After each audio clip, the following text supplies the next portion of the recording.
Baik, bismillahirrahmanirrahim. Assalamualaikum warahmatullahi wabarakatuh. Sebelumnya perkenalkan saya Daswenda Indra, NIM 25313326, mahasiswa PPG calon guru jurusan Teknik Otomotif SMK Negeri 1 Sumatera Barat. Saya mengajar di kelas 11 TKR 3 pada mata pelajaran PMKR. Materi fokus saya yaitu materi perawatan berkala kendaraan ringan. Nah, untuk kesempatan kali ini saya ingin mempresentasikan laporan PPL terbimbing saya untuk UAS PMA, yaitu tentang evaluasi, refleksi kritis dan rencana tindak lanjut PPL atau lesson study. Oke, selanjutnya konteks pelaksanaan PPL di SMK. Data konteks PPL, saya PPL kemarin di SMK Negeri 1 Sumatera Barat, yaitunya di kelas 11 TKR 3 mata pelajaran PMKR. Materinya tentang perawatan berkala kendaraan ringan.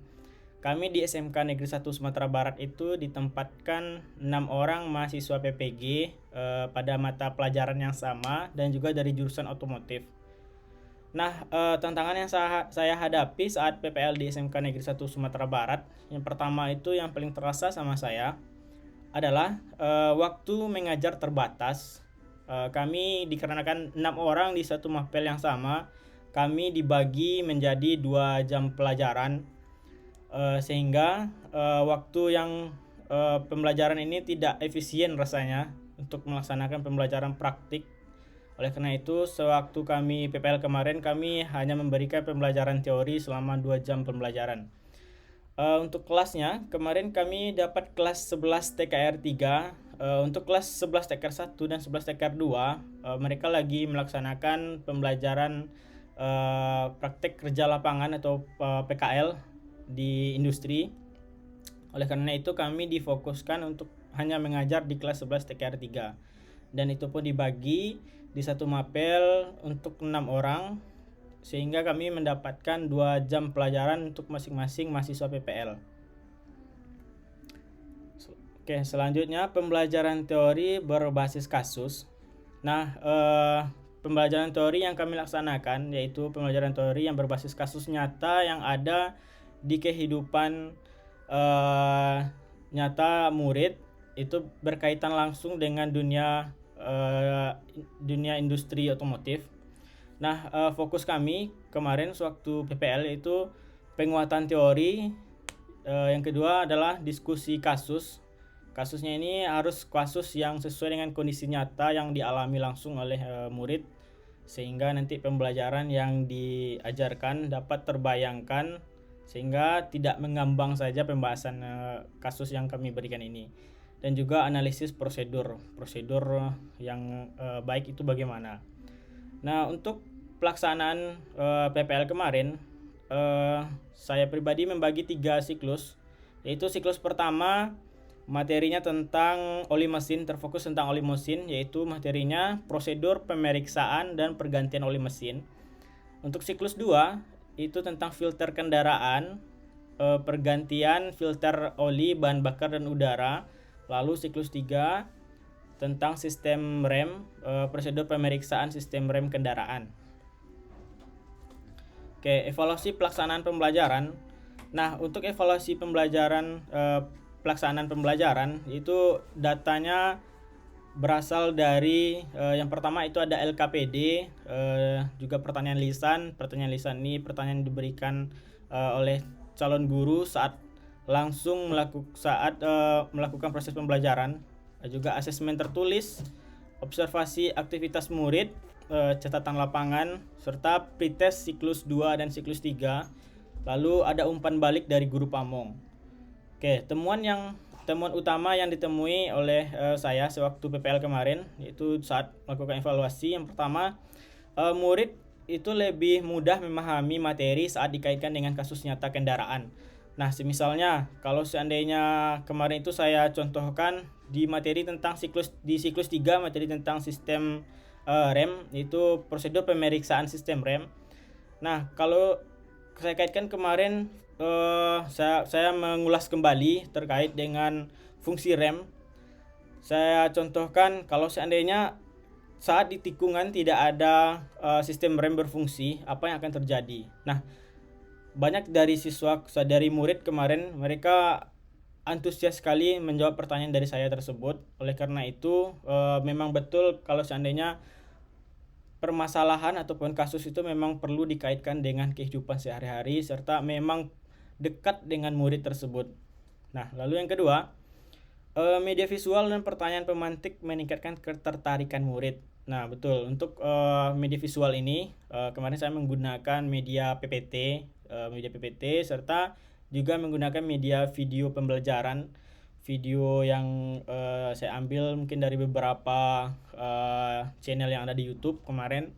Juga selanjutnya diskusi kasus mendorong kemampuan berpikir analitis. Nah, di sini saya membagi kelompok-kelompok, lalu saya memberikan kasus-kasus yang berbeda kepada kelompok. Setiap kelompok nantinya mereka berdiskusi dan mempresentasikan ke depan terkait dengan permasalahan yang mereka dapatkan. Nah, bagaimana solusi yang mereka tawarkan terhadap permasalahan tersebut.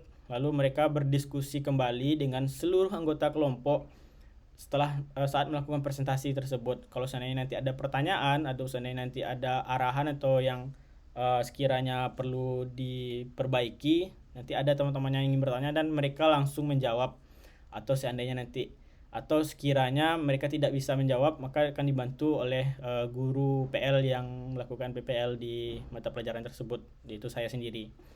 Nah, sebagian murid masih pasif dalam diskusi. Nah, ini betul karena setiap murid mereka mempunyai keunikan masing-masing. Ada murid yang memang mereka ketertarikan untuk bagian kognitif ini mereka sangat kurang. Ada juga yang mereka ketertarikannya di bagian psikomotorik atau bagian praktek itu langsung mereka sangat tertarik untuk melakukan pelaksanaan pembelajaran praktek. Nah, oleh karena itu kemarin saya menemukan bahwasanya ada beberapa murid yang mungkin masih pasif dalam kegiatan diskusi. Bisa jadi mereka sistem metode pembelajarannya itu lebih ke psikomotorik, lebih ke bagian praktek gitu.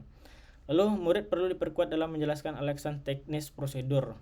Nah, dalam prosedur ini memang perlu ditekankan bahwasanya kalau seandainya nanti prosedur ini kalau diberikan saja dan disuruh murid ini untuk menghafal, mereka terkesan pemahamannya itu hanya pemahaman sementara, sehingga setelah nanti tamat dari SMK mereka tidak akan ingat lagi pembelajaran yang telah dilakukan. Oleh karena itu kemarin saya memperkuat atau memberikan pemahaman yang dapat bertahan lama oleh murid tersebut. Mereka tidak hanya menghafal, melainkan mereka juga memahami terkait dengan prosedurnya. Oke, selanjutnya analisis keberhasilan, kendala, dan kesenjangan. Nah, keberhasilan teori lebih mudah dipahami saat dikaitkan dengan dunia kerja otomotif. LKPD, diskusi kasus, dan media visual menunjang pembelajaran. Murid mulai diarahkan berpikir analitis melalui kasus sederhana. Nah, apa kendala yang saya temukan? Kendalanya yaitu yang paling terasa sekali, waktu mengajar hanya 2 JP atau 2 jam pembelajaran per siklus. Lalu kami dibagi menjadi 6 mahasiswa PPG di satu mapel. Kelas 11 hanya kelas 11 TKR 3, sedangkan untuk kelas 11 yang lainnya mereka sedang melaksanakan praktek kerja lapangan ataupun prakeren, praktek kerja industri. Nah, kegiatan praktek belum terlaksanakan.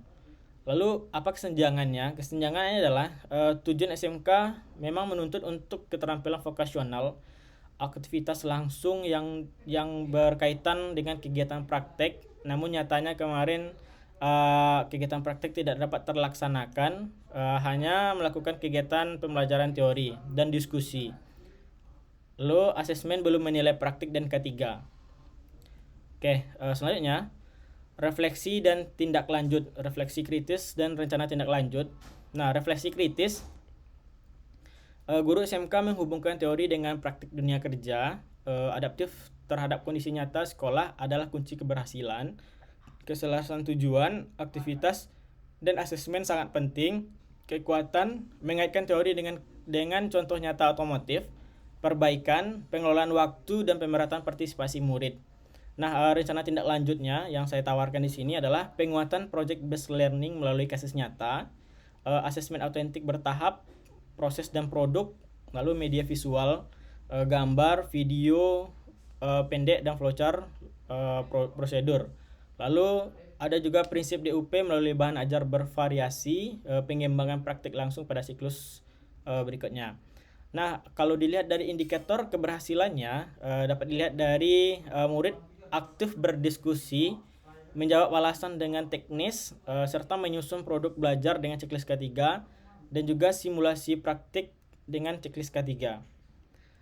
Oke, untuk selanjutnya penutup, kesimpulan dan penutup. Dasar perbaikan. Evaluasi refleksi menjadi dasar penting untuk memperbaiki praktik mengajar. Pembelajaran kontekstual. Pembelajaran SMK perlu kontekstual, autentik, dan relevan dengan dunia kerja. Belajar adaptif. Kondisi PPL yang terbatas menjadi pengalaman penting untuk belajar adaptif. Dapat beradaptasi dengan kondisi sebagaimana yang terjadi pada saat saya melakukan PPL tersebut. Lalu arah rancangan tindak lanjut yaitu adalah penguatan project based learning, asesmen autentik, media visual, DUP, dan praktik tindak langsung. Nah, mungkin untuk sebagai calon guru SMK, saya perlu terus belajar merancang pembelajaran yang realistis, adaptif, kontekstual, dan relevan dengan kebutuhan dunia kerja otomotif. Nah, mungkin itu yang dapat saya presentasikan pada kesempatan kali ini. Kalau ada salah janggalnya saya mohon maaf. Terlebih terkurangnya saya akhiri dengan Assalamualaikum warahmatullahi wabarakatuh.